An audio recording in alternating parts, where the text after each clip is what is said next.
안녕하세요. 홍채의 꽃가 정원입니다. 네, 이 수선화 꽃은 모르시는 분들이 없을 거예요. 이제 많은 분들께서 수선화는 모두 다 알고 계시는데요. 그만큼 대중에게 많이 알려져 있고 굉장히 유명한 꽃이죠. 이 수선화의 영명은 나르시셔스라는 이름을 가지고 있습니다. 근데 어디서 많이 들어본 단어 같지 않나요?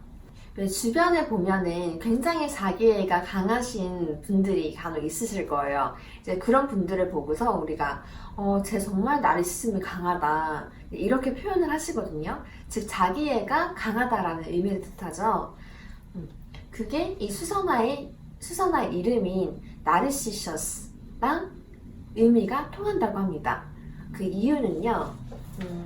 이 수선화의 나르시셔스는 이제 옛날, 이제 과거로 이제 흘러 들어갑니다.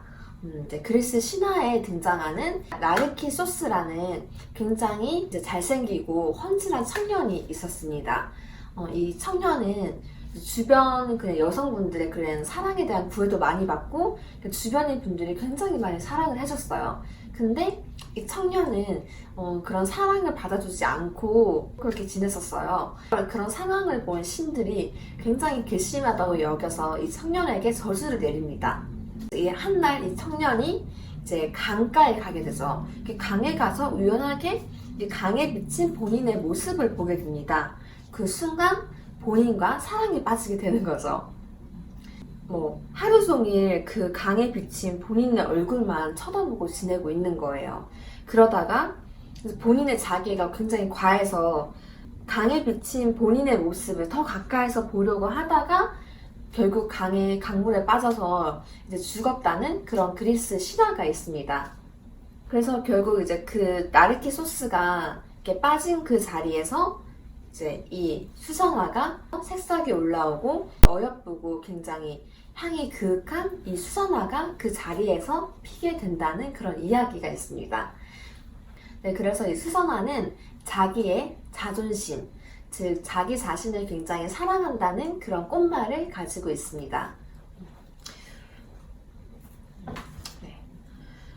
그래서 이런 구분 식물들은 사실 봄을 알리는 제일 첫 번째 꽃이에요. 즉 많이들 얘기를 하시겠지만 이렇게 봄을 전령사라고도 합니다. 그리고 대부분의 구분 식물들은 이제 저온성 식물이고, 즉 내한성이 굉장히 강해요. 내한성이 강하다는 것은 추위에 강하다는 걸 뜻하는데요. 추위에 강하기 때문에 이제 월동이 가능합니다. 겨울을 잘 이겨낼 수 있는 식물이죠. 그래서 다년생 식물이라고도 합니다. 다년생이라고 하면은 1년 혹은 2년 동안만 꽃이 살아있는 게 아니라 매해를 거듭해서 꽃이 지고 피기를 반복한다는 뜻이죠. 그래서 이 수선화가 그런 식물이고요. 그래서 이런 대표적인 굵은 식물들 같은 경우에는 수선화 혹은 히아신스 둘 다 향이 굉장히 좋은 식물이죠. 그 외에는 무스카리라고 하면 이제 파란색의 굉장히 앙증맞은 꽃이 있습니다. 무스카리도 굵은 식물이고요. 그리고 프리지아, 크로커스라고 하는 식물도 대표적인 굵은 식물 중에 하나입니다. 이 수선화 같은 경우에는 반음지를 좋아합니다. 즉 햇빛이 너무 강하지도 해가 전혀 들지도 않는 적당한 햇빛이 드는 그런 곳을 굉장히 좋아해요. 그래서 이제 창가에 두면은 제일 좋으시겠죠. 그리고 이 수선화 같은 경우에는 이제 꽃이 피기 전에는 햇빛이 환하게 드는 창가에 두시는 것이 좋고요.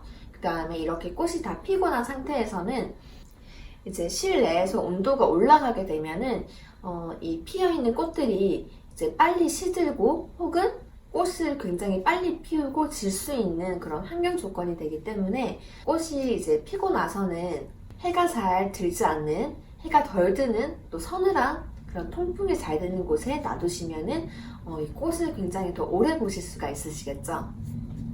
그리고 이 수선화는 또 이제 구근식물입니다. 네, 구근식물이라고 하는 거는요, 여기 자세히 보시면요, 이렇게 다른 식물들이랑은 조금 다릅니다. 이제 흙 쪽에 보시면은 뭔가 이렇게 뿌리처럼 보이는 굉장히 비대한 이런 식물의 그런 구조가 있습니다. 이 구근 식물은 식물체에서 잎, 줄기, 뿌리 이 세 개 중에 하나가 비대해져서 그 속에 영양분을 저장한 형태가 구근 식물입니다.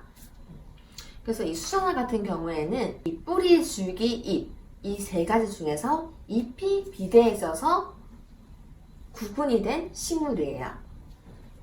여기 보시면요, 자세히 보시면은 잎이 켜켜이 쌓인 거를 보실 수가 있어요. 네, 요 잎이 켜켜이 쌓여서 이 커다란 구근을 만든 거예요. 잎이 비대해진 구근을 우리는 인경이라고 표현을 합니다. 즉 수선화는 인경이죠. 이 잎이 켜켜이 쌓여져서 만들어진 구근, 즉 인경이라는 뜻입니다. 그렇기 때문에 그러면 이 구근의 역할은 뭐냐? 영양분을 저장을 합니다. 구근 식물의 영양분이 이제 저장이 되어 있기 때문에 이 식물의 꽃이 시들고 줄기가 이제 마르고 잎이 말라도 이 구근에 영양분이 저장이 되어 있기 때문에 이 식물이 계속 살아갈 수가 있어요. 이 수선화 같은 경우에는 또 건조함에도 굉장히 강합니다. 이 구근 식물들 같은 경우에는 건조함보다는 과습을 주의를 해줘야 돼요. 과습이 돼서 이 구근이 무르지 않게 썩지 않도록 하는 것이 가장 중요합니다. 그리고 이 수선은 이렇게 물 위에 떠 있는 신선의 모습을 닮았다고 해서 수선이라는 이름이 붙여졌다고 합니다. 수선화를 보면 굉장히 그냥 뭔가 모르게 자태가 굉장히 곱고 참 향도 굉장히 그윽해서 품위가 있다 라고 느껴지는 꽃이에요. 집 안에 수선화를 두시면은 수선화 한 포트 하나만으로도 집 안에 그런 수선화의 은은한 향기가 그윽하게 퍼지실 거예요. 그것도 여러분 혹시 빅피쉬라는 영화 아시나요? 네, 그 영화에 보면요, 여주인공이 프로포즈를 받아요. 남성분한테. 근데 프로포즈를 어떻게 받느냐면은 아침에 눈을 열고 창문을 활짝 열었어요. 근데 그 앞에 수선화 밭이 쫙 펼쳐지는 거예요. 그 남성분이 수선화를 막 심어가지고 그 여성분이 이제 정원에 이제 엄청나게 많이 심은 거죠. 그래서 그 엄청나게 넓은 그 땅에 수선화가 다 심겨져 있고 온통 노래요. 그래서 이제 그 남성분이 그 수선화밭 사이에서 그 여성분에게 프로포즈를 하는 그런 장면이 있습니다. 그래서 그 장면을 보고 와, 진짜 너무 아름답다. 와, 저기서 저렇게 프로포즈 받으면 얼마나 좋을까. 정말 아름다운 꽃과 정말 너무 향이 좋은 수선화의 그 향과 그래서 그런 좋은 곳에서 프로포즈를 받으면은 허락을 안 해주실 여성분들은 없을 것 같아요. 참, 그래서 프로포즈나 뭐 어떤 고백이든 그런 분위기, 환경이 굉장히 중요하다고 생각이 합니다. 그리고 수선화도 보면은 품종이 굉장히 많습니다. 제가 오늘 준비한 이 수선화 같은 경우에는 브라이달 크라운이라는 이제 품종을 가진 수선화이고요. 대개 수선화 하면 사실 노란색의 수선화를 많이 떠올리시죠? 네. 근데 보통 그런 큼직하고 노란 수선화 같은 경우에는 향이 그렇게 많진 않아요. 그래서 이렇게 향 수선화라고 또 별도로 나오긴 하는데, 그런 향 수선화 같은 경우에는 냄새가 굉장히 짙고 이제 그윽하죠. 그래서 수선화도 아예 노란색 쌍의 수선화가 있고, 이렇게 흰색의 꽃잎인데 이 안에만 노란색인 것도 있고 혹은 주황색인 것도 있고요. 그 다음 제가 오늘 준비한 것처럼 흰색의 꽃잎인데 이제 노란색 쌍이 프리즘 형태로 여러 가지 색상이 이렇게 혼합이 되어 있는 그런 형태도 있고요. 그 이슬람교의 무하마드 가르침에는 또 그런 것이 있다고 합니다. 두 조각의 빵이 있는 잔은 그 빵 한 조각을 이 수선화랑 맞바꾸어라. 빵은 몸에 이로울 수는 있으나 이 수선화는 마음에 필요하다 라는 말이 있다고 합니다. 너무 진짜 저는 너무 이게 되게 와닿았었어요. 그만큼 수선화가 굉장히 이롭고 정말 소중하다라는 그런 의미를 뜻하는 그런 글귀인데요. 이제 즉 여기서 말하고자 하는 것은 실은 그렇게 뭐 자만하지 말라는 것을 가르치려고 그런 말을 했다고 합니다. 수선화 같은 경우에는 교회랑 성당에서는 이제 부활의 의미를 가진다고 해요. 그래서 이제 부활절이 되면은 요 수선화를 이용을 해서 그렇게 뭐 꽃장식을 하거나 그런 성장 장식을 많이 하는 경우가 있고요. 네, 그리고 또 하나 또 재밌는 게 있어요. 이 수선화 같은 경우에는 영국의 웨일즈주라는 곳이 있어요. 웨일즈. 거기에서는 이 수선화가 그 나라의 그냥 국화라고 합니다. 즉 나라를 대표하는 꽃이라는 의미를 하죠. 그래서 이 웨일즈라는 곳에서의 그 1파운드 동전을 보시면은 뒷면에 수선화가 새겨져 있어요. 너무 놀랍지 않나요? 저는 그래서 인터넷에 찾아보니까 정말 이 수선화 꽃에 이제 이 잎이랑 수선화 꽃이 그 1파운드 동전의 뒷면에 탁 하니 있는 거예요. 그래서 와 진짜 이 수선화가 정말 의미가 굉장히 크구나 라는 생각을 했어요. 웨일즈 주 같은 경우에는 3월 1일이 성 데이비드 축하 날이라고 합니다. 그 축하 날에는 여자 같은 경우에는 수선화를 옷깃에 달고 남자 같은 경우에는 리크라고 하는 식물을 옷깃에 달고 그런 축하 행진을 한다고 합니다. 그래서 이 웨일즈 주는 수선화랑 리크라고 하는 식물이 그 나라의 국화라고 하네요. 그래서 여기서 3월 1일 같은 경우에는 이 수선화의 탄생화가 3월 또 1일입니다. 그래서 3월 1일에 태어나신 분들에게 맞는 꽃은 이제 수선화인 거죠. 굉장히 기태가 있고 색이 되게 은은하고. 그래서 또 재밌는 거는 꽃의 탄생화로 꽃점을 또 본다고 해요. 그래서 보통 뭐 3월 1일에 태어나신 분들은 굉장히 이지적이고 차분한 분위기의 소유자라고도 한다고 하네요. 굉장히 재밌죠? 꽃마다 다 탄생화가 있으니까요. 그거는 제가 다른 꽃에 대해서 이제 이야기를 해드릴 때 조금씩 얘기를 한번 해드리도록 하겠습니다.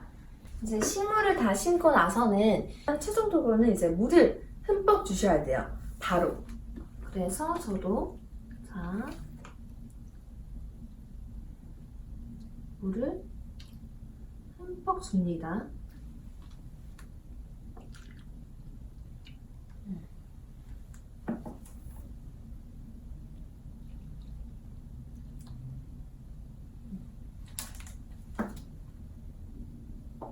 왜냐면은 이제 식물의 입장에서는 지금 이사를 간 거예요.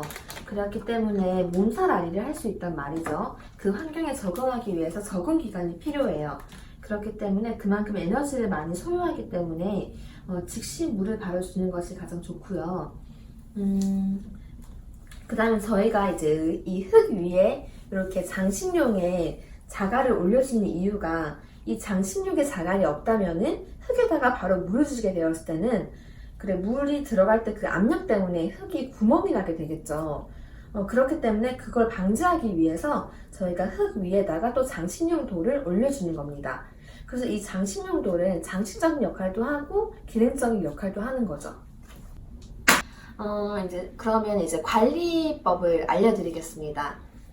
수선화에 시든 꽃은 바로 제거를 해주시는 게 좋아요. 왜냐면은 이제 영양분이 꽃대로 다 올라가거든요. 근데 이미 시들었는데 더 이상 피지가 않아요. 그렇기 때문에 이 시든 꽃으로 영양분이 가는 것을 막아줘야 돼요. 그래야지 그 영양분이 다른 꽃봉오리에 있는 이제 꽃대로 다 나눠져 가겠죠. 그래서 다른 꽃이 더 잘 피우게 하기 위해서는 시든 꽃을 즉각 잘라주셔야 돼요.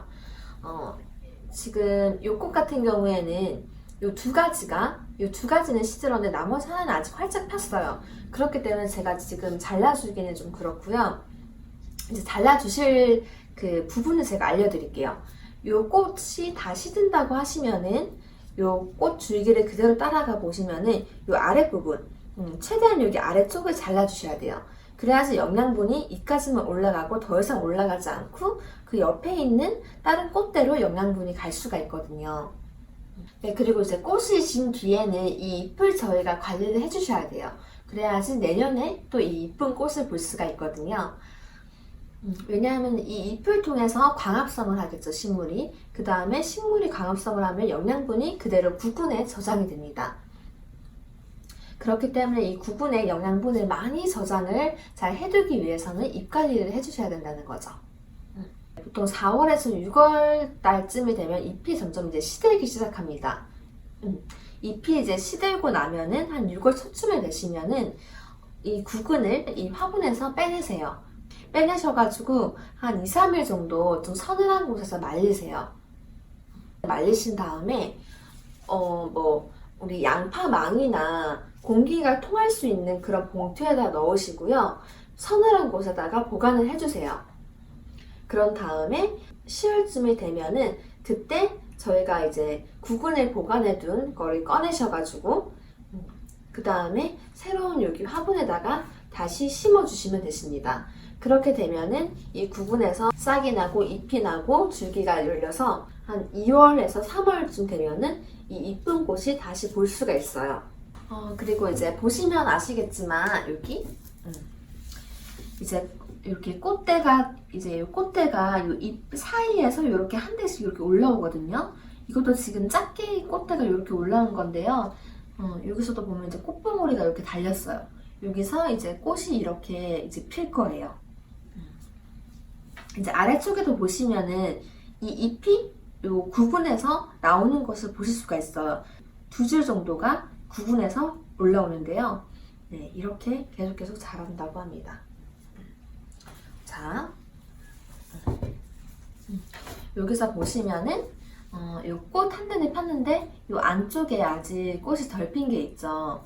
이게 요 꽃대가 조금 더 자라서 이렇게 꽃이 아마 활짝 필 거예요. 여기도 보시면은 이제 요 안쪽에서 그쵸 보이시나요? 여기 안에서 지금 꽃이 피는 걸 보실 수가 있을 거예요. 이렇게.